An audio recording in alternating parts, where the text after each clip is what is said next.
Body में digestion का process कैसे होता है। उससे पहले ये जानेंगे कि डाइजेशन ही क्या होता है। डाइजेशन होता है conversion of a complex non absorbable food molecule into absorbable food molecule.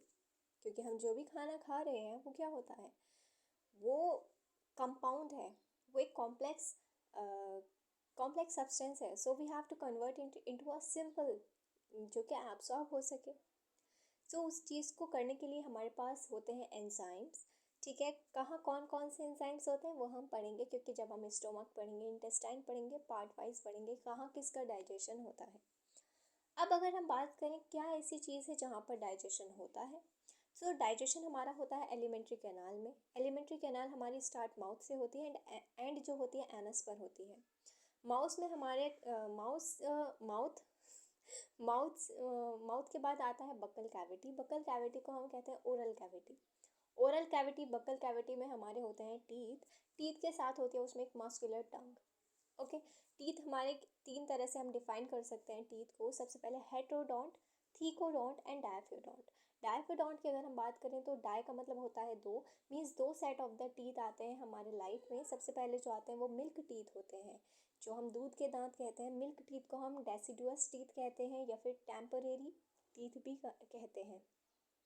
अब अगर हम बात करें इसके अपोजिट, जो कि होते हैं परमानेंट टीथ, जिनको कहा जाता है एडल्ट टीथ। ओके, यहाँ तक होता है, ये बात हो गई है हमारी डायफोडोंट की। थीकोडोंट की अगर हम बात करें तो जो हमारे टीथ हैं वो फिक्स होते हैं बॉनी सॉकेट में। इस डेंटिशन को हम बोलते हैं थीकोडोंट। अब अगर हम बात करें हेट्रोडोंट की, हेट्रो का मतलब होता है different. Okay, so different type of teeth हमारे जॉ में प्रेजेंट होते हैं। कौन कौन से वो टीथ हैं? Incisor, canine, premolars and molars. Incisor, canine, premolars and molars होते हैं। इनके अगर नंबर की बात करें तो इंसीजर अपर हाफ में बात कर रहे हैं तो इंसीजर 2 होते हैं, कैनाइन 1 होता है, प्रीमोलर्स 2 होते हैं, मोलर्स 3 होते हैं। वहीं अगर हम बात करें कि बच्चों में कितना डेंटल फॉर्मूला होता है, तो बच्चों में प्रीमोलर्स एब्सेंट होते हैं और उसके साथ साथ उनमें अक्कल दाढ़ भी नहीं होती है। अक्कल दाढ़ का आने का जो टाइम है वो होता है 20 से 23 साल की उम्र के बीच में आती है। सो अब अगर हम बात करें बच्चों में, एक तो प्री मोलर्स नहीं है और 1 मोलर नहीं है, so the dental formula will be 2102 upon 2102।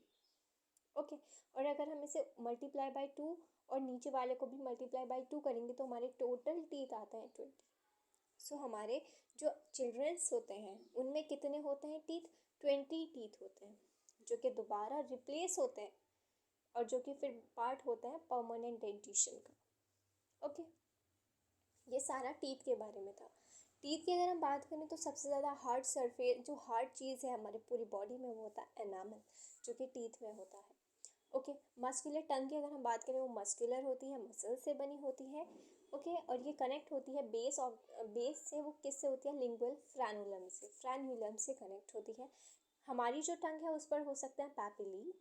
Okay, papillae हमारे कैसे हो सकते हैं? उस पर टेस्ट बड कम हो सकते हैं, टेस्ट बड ज़्यादा भी हो सकते हैं, या फिर ऐसा भी हो सकता है कि टेस्ट बड नहीं भी होते हैं। तो हम ये बोल सकते हैं कि ये सेंसरी ऑर्गन है, क्योंकि यहाँ से हमारी क्या जाती हैं? नर्व्स जाती है ब्रेन तक, जो कि ये सिग्नल देती हैं कि खाने का टेस्ट कैसा है, क्योंकि वो टेस्ट बड है।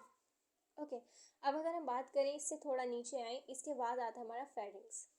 Pharynx is a common passage for food and air.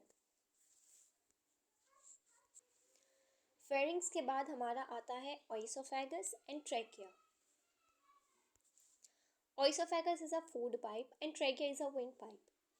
अब मैं अगर आपसे पूछूं कि कौन सी चीज़ आगे है, मीन्स फूड पाइप आगे है या ट्रैकिया आगे, so the answer will be trachea. Trachea anterior होता है एंड पोस्टीरियर होता है हमारा फूड पाइप। और हमारा जो ओइसोफेगस है उसकी ओपनिंग को कहते हैं गलेट, और जो हमारा ट्रैकिया उसकी ओपनिंग को कहते हैं ग्लॉटिस। तो हमारा जो ग्लॉटिस है यानी ट्रैकिया है, उसके ऊपर एक कवरिंग होती है जो कि कार्टिलेज की बनी होती है, कार्टिलेजिनस फ्लैप होता है, जिसे हम कहते हैं एपिग्लॉटिस। जब आप खाना स्वेलो कर रहे होते हैं तो तब वो कवर कर लेता है ग्लॉटिस को, ताकि हमारा फूड जो है वो ट्रैकिया में एंटर ना करे, सिर्फ ओइसोफेगस में जाए। ऑइसोफेगस की अब अगर हम बात करें तो ऑइसोफेगस में हमारा सिर्फ और सिर्फ फूड का ट्रांसपोर्ट होता है, यानी इट कनेक्ट फेरिंग्स या it connect mouth to the stomach. सिर्फ इतना ही काम है इसका, यहाँ पे कोई डाइजेशन एंड एब्जॉर्प्शन नहीं होता है। इसका जो अपर 1/3 है वो स्केलेटन मसल्स का बना होता है, वो वॉलेंट्री है। अगर वहाँ तक फूड है आप उसे अपने आप से कंट्रोल कर सकते हैं, और अगर नीचे आ जाएगा, नीचे के 2/3 में आप उसे कंट्रोल नहीं कर सकते हैं, वहाँ पर होती है स्मूथ मसल्स। तो अपर 1/3 इज स्केलेटन मसल्स का बना होता है and the lower 2/3 is smooth muscles का बना होता है। इसके बाद आता है हमारा स्टोमक। स्टोमक को एंटर करने से पहले यहाँ पर होता है एक स्फिंक्टर। स्फिंक्टर होता है, ठीक है। स्फिंक्टर क्या होता है, वो गैस्ट्रो ऑइसोफेगल स्फिंक्टर। गैस्ट्रो मतलब स्टोमक, ऑइसोफेगस मतलब ऑइसोफेगस, स्फिंक्टर मतलब इन दोनों के बीच में जो स्फिंक्टर है, ये क्या करता है, ये वापस नहीं आने देता है, ठीक है। जो हमारे स्टोमक है वहाँ तो क्या होता है एसिडिक मीडियम, तो वो रोकता है स्फिंक्टर कि वो जो हमारा फूड है वो वापस कहाँ ना जाए, ऑइसोफेगस में ना जाए, ठीक है। स्टोमक हमारा सिचुएशन कहाँ कहाँ लोकेशन है, स्टोमक की लोकेशन क्या है। सो स्टोमक लोकेटेड होता है हमारा left upper side of the abdominal cavity, okay. और ये जे शेप स्ट्रक्चर होता है, इसके 4 पार्ट है। 4 पार्ट कौन कौन से हैं, कार्डिक, फंडिक, बॉडी और पाइलोरिक। जो हमारा उठा हुआ पार्ट होता है उसे कहते हैं फंडस, जहाँ पर हमारा फूड आता है ऑइसोफेगस से, उसे कहते हैं कार्डियक। और जो हमारा जियोडेनम की साइड खुलता है उसे कहते हैं pyloric, and the remaining part is called body, okay. यहाँ से अब हमारा स्टोमक ख़त्म हुआ। स्टोमक के बाद आती है हमारी small intestine. Small intestine further divided है 3 पार्ट्स में, ड्यूडेनम, जजनम, इलियम। ड्यूडेनम, जजनम, इलियम ये तीनों स्मॉल इंटेस्टाइन के पार्ट हैं, बट इनका जो लेंथ है वो ज़्यादा है। स्मॉल इंटेस्टाइन की लेंथ क्या होती है, ज़्यादा होती है, ओके। लेकिन इसका सरफेस एरिया कम है, तो लार्ज इंटेस्टाइन का जो लेंथ है वो तो कम है, लेकिन उसका सरफेस एरिया ज़्यादा है, क्रॉस सेक्शन एरिया ज़्यादा है, इसी वजह से उसका नाम लार्ज है, इसका नाम स्मॉल है, ओके। स्मॉल इंटेस्टाइन के 3 पार्ट्स होते हैं, duodenum, jejunum, ileum. Duodenum, jejunum, ileum. अब अगर मैं आपसे कहूँ कि ये डिफ्रेंशिएट करिए, मैंने आपको एक स्मॉल इंटेस्टाइन दी, उसमें मैंने आपसे कहा कि इन्हें डिफ्रेंशिएट करिए कि कौन सा ड्यूडेनम है, कौन सा जजैनम है, कौन सा इलियम है। तो आप कैसे डिफ्रेंशिएट करेंगे, आप बताएंगे कि जिसमें ब्रेनर्स ग्लैंड मिलेंगे सब म्यूकोसा में, वो ड्यूडेनम है। जजैनम को छोड़िए, इलियम में आइए। अगर इलियम में अगर जिस पार्ट में, स्मॉल इंटेस्टाइन के जिस पार्ट में आपको सब म्यूकोसा में ब्रेनर्स ग्लैंड मिल रहे हैं, तो वो ड्यूडेनम का पार्ट है। वहीं अगर आपको मिलते हैं पेयर्स पैचेस इलियम में, तो वो क्या हुआ, वो इलियम हो गया, ठीक है। स्मॉल इंटेस्टाइन में अगर आपको पेयर्स पैचेस मिलते हैं वो इलियम हो गया, अगर आपको ब्रेनर्स ग्लैंड मिलते हैं वो ड्यूडेनम हो गया, और जिसमें दोनों नहीं मिल रहे हैं वो क्या हो जाएगा, जजैनम हो जाएगा। सबसे ज़्यादा एब्जॉर्प्शन, सबसे ज़्यादा डाइजेशन कहाँ होता है, सबसे ज़्यादा डाइजेशन होता है हमारा ड्यूडेनम में। सबसे ज़्यादा डाइजेशन कहाँ होता है, ड्यूडेनम में।